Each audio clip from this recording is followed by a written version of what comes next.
everyone, it's Jack from Cultaholic.com. We have various bits of wrestling news to talk about today, mainly that a Ring of Honor star was spotted at last night's Monday Night Raw in Milwaukee, Wisconsin. Secondly, an NXT superstar has sadly contracted a strange virus, but she should hopefully be fine in a short space of time and seems pretty upbeat about it on Twitter. We're going to talk a little bit about Volta, who was reported yesterday by PW Insider, has recently signed for WWE. We're going to talk about his role and what that is apparently going to mean for Volta in terms of WWE and what he's going to actually do, because he's not going to be part of the main roster, it seems. He's going to have more of a hand in the development of the WWE roster elsewhere, if that makes any sense. We'll talk about that in a little bit too. And finally, Ember Moon has found herself a new mixed match challenge partner, as revealed last night on Raw. But if you missed that, we're going to talk about it at the end of this video too. So let's get on with it and let's take a look at all of the news. So first and foremost, PW Insider have reported that at last night's Raw in Wisconsin, a Wisconsin-based Ring of Honor star was spotted in the crowd, and his name is the last real man, Silas Young. I've actually met Silas Young and interviewed him in WCPW, and he was a grizzly man,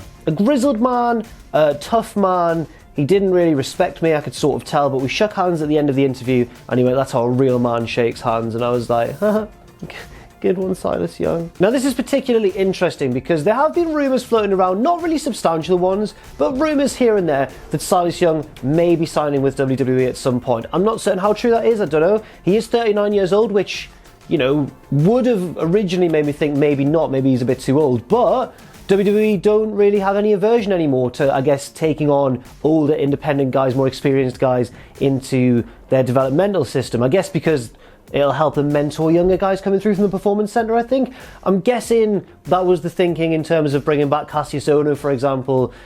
We've seen Bobby Roode come through and go to the main roster as well, and he was no spring chicken at the time either. Silas Young recently revealed as well to Wrestling Inc. that his Ring of Honor contract is up at the end of the year, but he didn't really confirm whether he'd be re-signing or letting it expire. If he is letting it expire, then I'd suggest that maybe this story of him appearing at Raw last night has a little bit of connection to it. Can you see the dots connecting there? But obviously that's just pure speculation and we'll see what happens. We will monitor that situation going forwards. I should mention as well that Silas Young has had a bit of a history with WWE, not in terms of a full-time superstar, but he's appeared on Heat before, I believe in 2007, wrestling the likes of Val Venus and The Miz.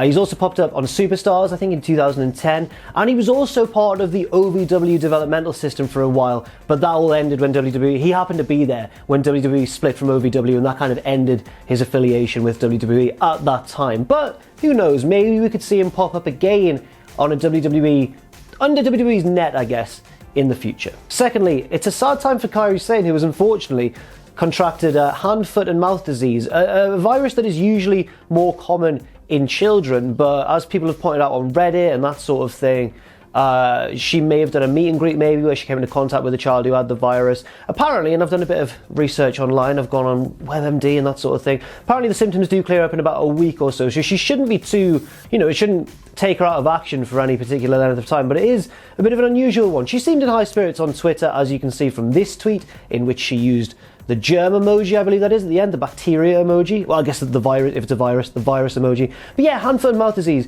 quite a strange one. So this could potentially rule her out, I guess, from any live event she was going to appear at soon for fear of passing that on to others in the locker room. But from what I can tell, if everything goes fine, there are no complications, she should be all right in a short space of time. Kairi Sane, have a full and speedy recovery. Next up, let's talk about Volta, one of the most impressive wrestlers of 2018, one of the most, I guess he's seen his renown skyrocket in 2018. One of the, I don't want to say improved because he's an experienced wrestler himself and he's been good for a long time, but I mean in terms of global recognition, Volta has sprang from being a relatively little known wrestler in sort of the German and Austrian wrestling scenes and occasionally would appear in Progress. Now he's like kind of a name known by many independent wrestling fans around the world, and according to PW Insider yesterday, did sign a contract with WWE. Now, let's talk a little bit about what that story entails, because a few further details suggested by the sources of PW Insider seem to hint that Volta won't be going over to America. He won't be like working in the Performance Center or appearing on NXT or that sort of thing.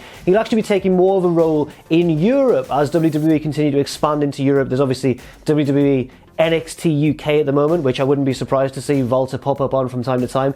Also, to me, this is kind of suggesting that maybe there'll be some sort of NXT Germany or NXT Europe or that sort of thing, in which Walter, I guess, will have a big hand. He is, of course, the trainer at WXW, for example, Germany's biggest wrestling promotion. The news of Walter signing really surprised me when I saw it, because there were rumours a few months ago that he was about to sign, around the time that Keith Lee did actually sign, and everyone was going, oh, they're going to get Keith Lee and Walter, and then Walter came out and went, no, that's not true. Apparently the reasons for him turning it down were that he didn't want to travel, didn't want to live away from his family and that sort of thing, didn't really want WWE's schedule. But I guess if they are expanding further into Europe, that would be far more handy for Walter, who is indeed based in Germany. It's a good sign for WWE's European NXT excursions to have someone like Walter on board, because he's very experienced, knows the wrestling business inside out. As many people have told me, he's kind of got a real good mind for the business, not just in the ring, but outside of the ring as well, in terms of promotion and that sort of thing. And also he can train. He's a trainer, and I guess that if there's younger guys coming through, and girls, that they want to train up to be something big in the future, Walter's the man for the job. And finally, well, penultimately, because Sam just burst into the room in between takes and told me of some breaking news. It's not like huge news, but it's essentially that Becky Lynch will be appearing on SmackDown Live tonight, which is interesting. I don't think it's been confirmed that she'll be wrestling, which I probably wouldn't expect right now, but Becky is so electric right now that any show she appears on, you just want to tune in to find out what she's going to do or say. Now that little emergency bulletin's out of the way, we're going to talk about Ember Moon, who found a new mixed match challenge partner on last night's Raw. So originally, right, let's delve into the history of this season of the mixed match challenge, because it's been a bit convoluted. Obviously, AJ Styles has left his team with Charlotte, and now she's got Jeff Hardy, I believe, as a full-time replacement. The winner, of course, of the competition, or the two winners, will enter into their respective Royal Rumbles at number 30, which is quite a big incentive now. It suddenly makes the competition a lot more interesting, even though it was a controversial decision and many people debated over whether it was cheapening the Rumble matches or not. But one of the big favourites at the start of the tournament was the team of Braun Strowman and Alexa Bliss. Alexa's injury problems ruled her out of that. She was replaced by Ember Moon. They remained one of the favourite teams because Braun and Ember are a really dynamic team. They're both really good. She was doing the eclipse off his shoulders and that sort of thing. And now Braun Strowman's injured, and a new partner, with a 4-0 record to defend, I believe, by the way, they're undefeated, is Kurt Hawkins, who hasn't won a match for long time. Hawkins made himself known last night on Raw during Ember's match with Alicia Fox, which she won in a few moments, and then Hawkins wildly celebrated with her because he's not used to winning.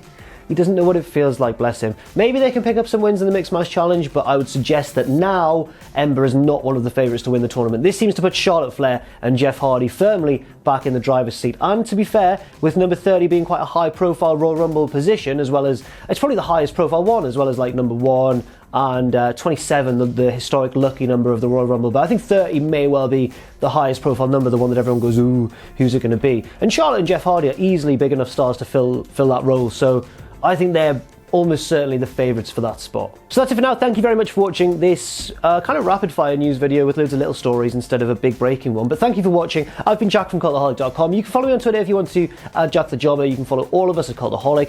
Check out our Patreon as well if you want, patreon.com/Cultaholic. And never forget, of course, to hit subscribe and to join us.